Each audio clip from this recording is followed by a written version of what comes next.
Hello tout le monde, comme prévu, je reviens avec une vidéo sur le coût de la vie à Montréal. J'en avais déjà fait une comme ça, je pense début 2022, mais bon c'est vrai que depuis il y a quand même pas mal de choses qui ont augmenté. Et j'ai vu que ça intéressait aussi quand même pas mal de personnes ce sujet-là. Du coup j'ai décidé de faire comme un petit refresh de 2023. Du coup je vous dis à tout de suite.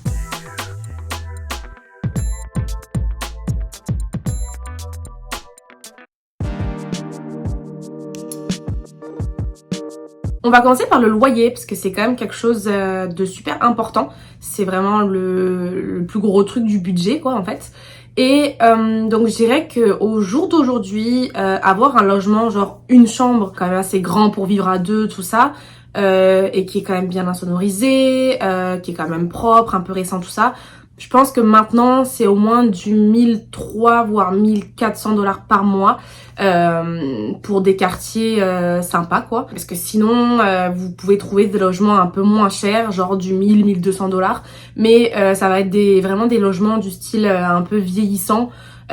Où on entend les voisins, où c'est mal isolé, donc on a super chaud l'été et il fait très froid l'hiver. Donc c'est sûr qu'on peut trouver moins cher, mais je dirais que pour un logement convenable, raisonnable, où il fait quand même bon vivre, ben c'est ça va être du 1300-1400 $ par mois je pense minimum maintenant.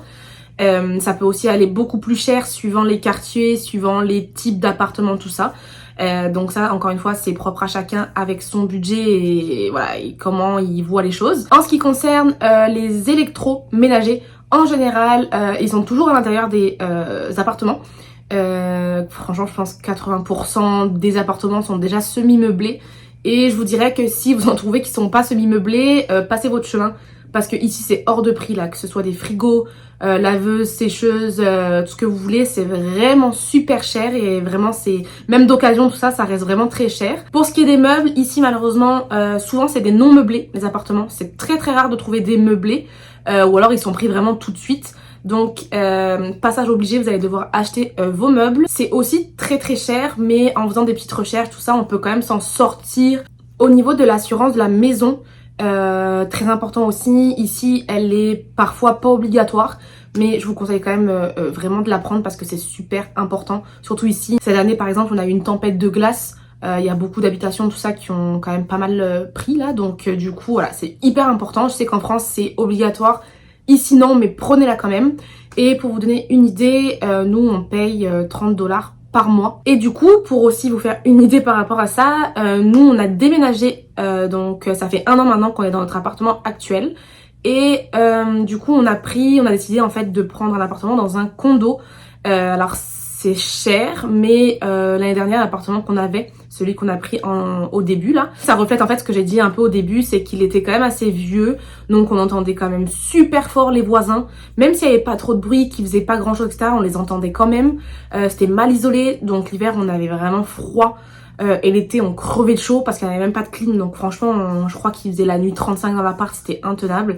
Donc on a vraiment décidé voilà, d'arrêter ce genre de logement là. En plus on a changé de travail, donc on a eu un meilleur salaire tout ça, donc on est parti sur un condo. Donc nous on est dans le quartier du Triangle. C'est pas un quartier super connu, c'est quand même un peu éloigné de la ville, mais nous on n'aime pas trop la ville donc ça nous dérange pas, on préfère être un peu excentré en ce qui concerne l'habitation. Du coup on paye un peu plus de 1500 par mois, mais je trouve ça quand même raisonnable dans la mesure où déjà donc c'est dans un condo, donc on a salle de sport, piscine, terrasse où on peut bronzer, faire des barbecues, tout ça, on a sauna, jacuzzi, on a aussi une salle des fêtes qu'on peut louer à l'occasion, je sais pas moi, pour faire des anniversaires, tout ça. Il y a une salle de cinéma, c'est quand même super sécurisé, il y a un concierge, tout ça, donc voilà. On a une place de parking qui est inclus dans le loyer. On a un locker. Et notre appartement, il y a vraiment tout, laveuse, sécheuse, lave-vaisselle, clim, voilà, blablabla. Une chambre, 60-70 mètres carrés, je pense, quelque chose comme ça. Et on a ce qu'on voulait aussi, c'est-à-dire une terrasse privée. Donc on a notre terrasse où on peut mettre le barbecue, la petite table, voilà, prendre l'apéro dehors, manger dehors, faire notre barbecue. Donc elle est pas très grande, mais ça reste quand même une terrasse, donc c'est quand même super sympa l'été. Donc voilà, donc on a quand même tout ça. Donc je trouve quand même que pour le prix, certes c'est cher, mais ça reste quand même raisonnable au vu de toutes les commodités qu'il y a attachées à ça. Par contre, c'est sûr que d'ici 1 an ou 2, on prévoit d'acheter. On n'achètera pas dans Montréal parce que c'est bien trop cher. Et puis aussi parce que nous de base on est quand même des gens de petits villages du sud et donc on aime bien cet esprit de village, de toute petite ville comme ça où tout le monde se connaît, etc. Donc c'est sûr qu'on achètera hors Montréal. En ce qui concerne l'eau et l'électricité, ça a pas beaucoup changé je pense depuis l'année dernière. Par contre on a changé d'appartement donc forcément il est beaucoup mieux isolé. Donc je vous dirais que, encore une fois, l'eau ici c'est quasiment gratuit, hein, donc on paye quasiment rien, voire rien du tout. Et niveau électricité, je pense que l'hiver on est à genre 70 $, quelque chose comme ça, ce qui fait 50 €. Et l'été, donc là tout cet été on a payé 50 $, donc ça équivaut à je pense 35 €, un truc comme ça. Donc c'est vraiment pas cher. C'est aussi pour ça que je vous disais de prendre quand même des logements qui sont quand même bien isolés. Parce que l'hiver, là, quand il va faire moins 20, moins 30, ou l'été, quand il fait 30, 40, ça peut vraiment avoir une incidence sur le logement, s'il est mal isolé, et du coup, sur le prix de l'électricité que vous payez. Du coup, niveau forfait internet, on a aussi tout changé. L'année dernière, on était chez Fizz, puis là, on est parti chez Vidéotron. Donc pour vous faire un petit résumé, on a du coup, Kev et moi, les mêmes forfaits. Donc on a pris en fait forfait Canada, États-Unis, parce que du coup maintenant on essaie quand même de faire pas mal soit de gros voyages, soit de petits longs week-ends aux États-Unis, donc c'était plus pratique d'inclure ça aussi dedans. Donc forfait Canada, États-Unis, 25 Go d'internet chacun, plus on a changé de téléphone, donc on a pris tous les deux l'iPhone 14 qu'on paye par mensualité, donc inclus dans le forfait là comme en France. On paye donc pour deux 150 $. Donc ça reste quand même super raisonnable je trouve. Et en ce qui concerne la box, on paye 70 $ par mois. Donc box fibre. Ce qui fait que ça fait un total de 220 $ par mois. Je trouve ça quand même super pas cher. Pour les courses, comparé à l'année dernière, on va plus du tout à Maxi. Déjà c'est devenu trop loin puisqu'on a déménagé. Et la qualité était vraiment pas folle. Donc certes c'était moins cher et tout, mais sincèrement c'est vraiment pas ouf. On continue toujours à faire nos courses chez Walmart, donc vraiment le plus gros des courses là. On va là-bas, niveau rapport qualité-prix c'est toujours bien. Ça a augmenté aussi, mais voilà, ça reste quand même raisonnable. Et l'année dernière, je disais que IGA c'était vraiment trop cher. Cette année aussi, hein, je trouve ça aussi cher. Mais il y a quand même des produits qu'on ne trouve pas ailleurs. Genre la viande est quand même de bonne qualité, le poisson aussi. On trouve certains produits aussi qu'on ne trouve pas dans d'autres magasins. Donc en fait, on fait un peu un mix des deux. Et je dirais que du coup, à deux, là en couple, par mois, on en a à peu près pour, je dirais, 700 ou 800 $. Un truc comme ça. Ça a quand même augmenté un petit peu par rapport à l'année dernière et encore on arrive quand même toujours à trouver des prix plus ou moins raisonnables. Là des fois il y a des offres, des fois ils vendent en gros ou je sais pas quoi, mais oui ça a quand même pas mal vraiment augmenté. Pour tout ce qui est alcool, tout ça c'est comme l'année dernière, ça aussi ça a augmenté hein, comme tout, mais pareil c'est super cher l'alcool hein, évidemment, notamment le vin, ça a pas changé. Le fromage, alors le fromage c'est encore super cher. Mais je vous conseille d'aller à la fromagerie Hamel. Il y en a à genre Jean Talon et à je crois Atwater, un truc comme ça dans les deux marchés là. Et c'est super bon. Pour vous donner une petite idée, même si je sais qu'en France ça reste cher aussi, en général je prends genre 200 grammes de comté et c'est du vrai comté, il est vraiment bon. Et ça me coûte à chaque fois un truc du style entre je sais pas 15 et 18 $. Donc je me rends pas trop compte si c'est cher ou pas parce que du coup on vit plus en France. Mais voilà, c'est vraiment pour vous donner une idée. Et la dernière fois pareil j'ai pris genre un fromage de chèvre. C'était genre grand, je sais pas, comme ça là, un truc comme ça. Et ça m'a coûté genre 13 $. Ensuite pour tout ce qui est saucisson, du pâté et tout, pareil j'ai trouvé un truc à Jean Talon, donc le marché. Et c'est un truc qui s'appelle les 3 petits cochons ou quelque chose comme ça, je sais plus. Et pareil, il y a du saucisson, du pâté, tout ça. Et pareil, pour vous donner une idée, des fois j'achète du saucisson. Genre j'en prends 3 ou quelque chose comme ça et ça me revient à genre 35 $. Donc oui, c'est super cher, mais encore une fois, ici le saucisson, c'est pas non plus l'aliment numéro 1. Ça reste quand même très français et tout ça, donc du coup c'est super cher. mais ça se trouve. Maintenant, on va passer au sujet des transports. Donc métro, en tout cas bus, tout ça, et voiture. Pas de suspense, on n'a toujours pas acheté de voiture parce que c'est encore plus cher qu'avant. Et par contre la qualité n'est encore pas au rendez-vous, donc c'est des voitures rouillées, tout ça, et franchement hors de question que je mette de l'argent dans les voitures comme ça. Ou c'est des voitures qui valent vraiment super cher. Et encore une fois, pour l'instant, en tout cas pour le peu qu'on a besoin maintenant, on n'a pas envie non plus de mettre je sais pas combien dans une voiture. Donc on est toujours en transport. Quand on a besoin de partir en dehors de la ville ou d'aller faire des week-ends, on loue. Mais du coup, au quotidien, on prend métro et bus. Donc pareil, ça aussi ça a augmenté. Je crois que l'année dernière, on payait un truc du style 180$. Et maintenant, on paye 195$ à deux, donc métro et bus, juste dans la zone Montréal, là, l'île de Montréal. Pour ceux aussi qui se demandent un petit peu les voitures, combien ça coûte, encore une fois, j'en ai pas, mais je connais des gens qui en ont, ou en tout cas nous on loue, donc on voit un peu combien ça coûte au quotidien. Si vous l'achetez cash, là, que vous payez pas par mois, et que vous mettez, on va dire, un plein d'essence par semaine, vous en êtes à peu près, je pense, pour 240-250$ par mois. Vous avez aussi l'assurance. L'assurance ici, c'est très très cher. J'ai pas de tarif moyen parce que ça dépend vraiment de votre dossier. Si vous avez des infractions, pas des infractions.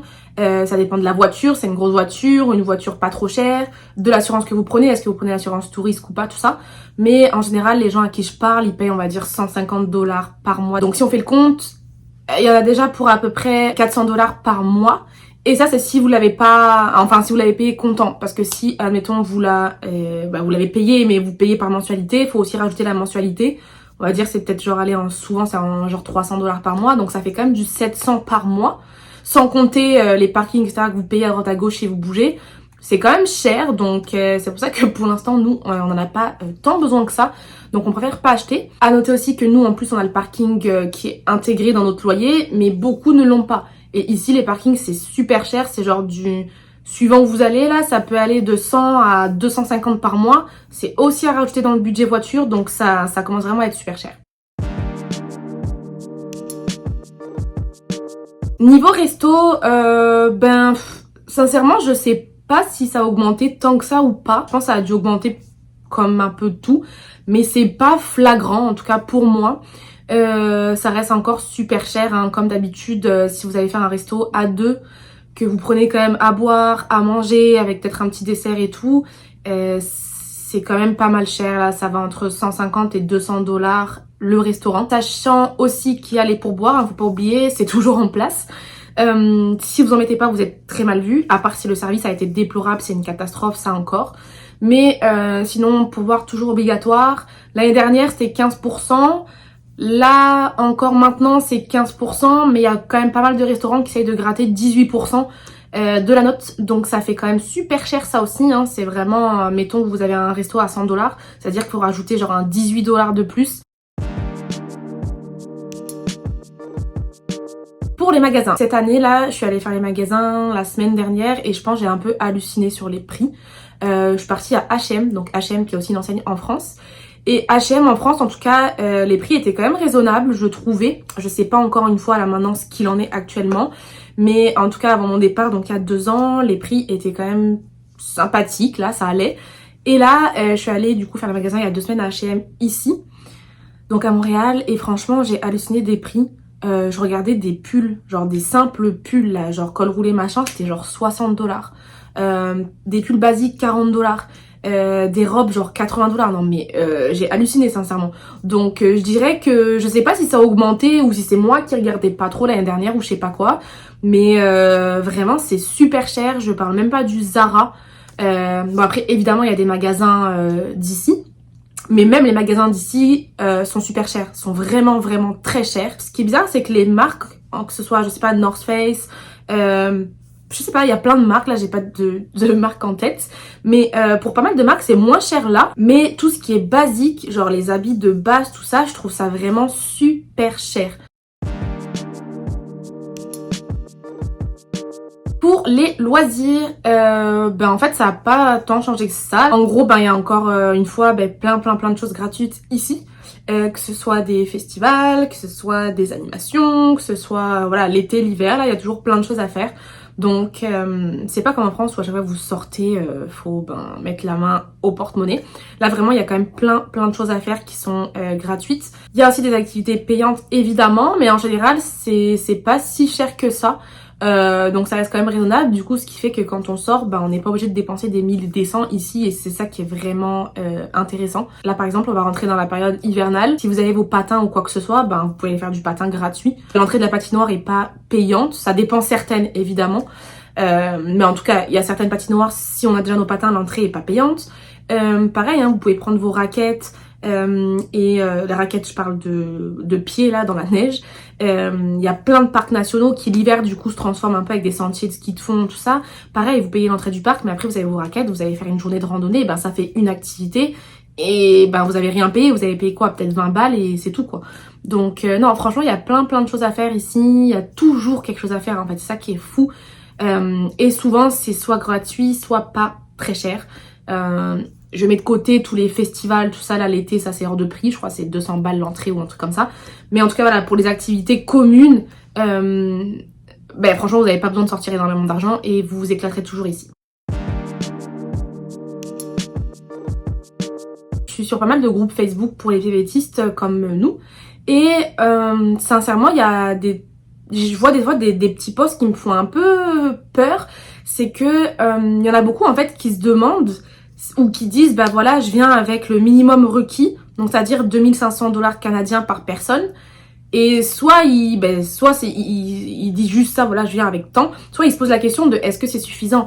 Mais sincèrement c'est pas du tout suffisant 2500 $ canadiens pour venir vivre, tout lâcher en France et venir vivre ici, même si on le sait que c'est juste pour une période donnée. Quand on arrive, à moins d'avoir déjà une promesse d'embauche quoi que ce soit, mais si on arrive sans rien, comme nous on a fait, on a débarqué, on n'avait pas de job, on n'avait pas d'appartement, tout ça, on a tout fait sur place, c'est pas du tout suffisant. C'est loin d'être suffisant même. Et je vous déconseille de venir rien qu'avec ça, parce que ici, surtout maintenant à notre époque, la vie est très chère. Vous arrivez dans un pays que vous connaissez pas, ou même si vous le connaissez, vous êtes venu en vacances, c'est pas un pays que vous connaissez entre guillemets comme votre pays. Et en PVT en plus on n'a pas le droit à la RAMQ, donc ça veut dire que même si on a notre assurance là qu'on paye tout ça pour 2 ans, c'est un incident est vite arrivé ou une galère est vite arrivée, et franchement si vous avez que 2500 $ ici, c'est vraiment très risqué. Rien que le billet d'avion pour retourner en France, je sais pas si certains ont regardé, mais c'est hors de prix, c'est vraiment hors de prix, c'est très cher pour retourner en France, que ce soit un aller ou un aller-retour. Donc franchement 2500 $, je vous le déconseille vraiment, venez avec beaucoup plus sincèrement. Je vous dis pas de venir avec 50 000 balles, mais venez quand même avec un minimum je pense de 10 000, au moins 10 000 $ canadiens, parce que comme j'ai dit, une galère c'est très vite arrivé, un souci de santé, où vous mettez plus de temps que vous le pensiez à trouver un travail ou un logement, derrière faut quand même vivre, derrière faut quand même faire des choses. Donc voilà, moi si vraiment j'ai un petit mot de la fin à dire là, c'est ça, c'est que des fois je vois des posts comme ça et ça me fait vraiment flipper. Ne venez pas avec 2500 $, d'ailleurs je sais même pas comment c'est permis, parce qu'il y en a qui, je sais pas moi, il y a peut-être des jeunes qui viennent, qui se rendent pas compte un peu du coût de la vie, ou je sais pas, et qui se pointent avec 2500 $, et moi j'ai vu plein de posts comme quoi il y en a qui étaient vraiment en galère quoi. Donc je trouve qu'il devrait même je trouve que ça devrait même pas être 2500, ça devrait au moins être à la limite 5000 $, mais 2500 c'est vraiment pas assez. J'ajoute une vidéo, j'ai complètement zappé de faire la partie où j'explique combien du coup ça nous coûte par mois au total. Donc du coup pour nous, notre budget là en couple au mois, ça s'élève à peu près à 2800 $ par mois. Sans compter la voiture puisqu'on n'en a pas. Et je sais plus dans quelle vidéo j'en avais parlé, c'est pas dans celle du coût de la vie, mais dans une autre j'avais dit que en tout cas l'année dernière je pensais que le salaire minimum c'était au moins à mon avis 21 $ de l'heure, au moins en 35 heures évidemment. Mais là je pense qu'avec le coût de la vie qui a augmenté, je dirais que le salaire minimum à avoir c'est je pense 23 $ de l'heure en 35 heures ou plus, parce que je pense qu'en dessous c'est un peu chaud, surtout si vous êtes seul. Donc voilà. Sur ce, je vous laisse. J'espère que la vidéo vous a aidé ou en tout cas vous a peut-être un petit peu éclairé sur le coût de la vie ici de nos jours en 2023. Et je vous dis à bientôt.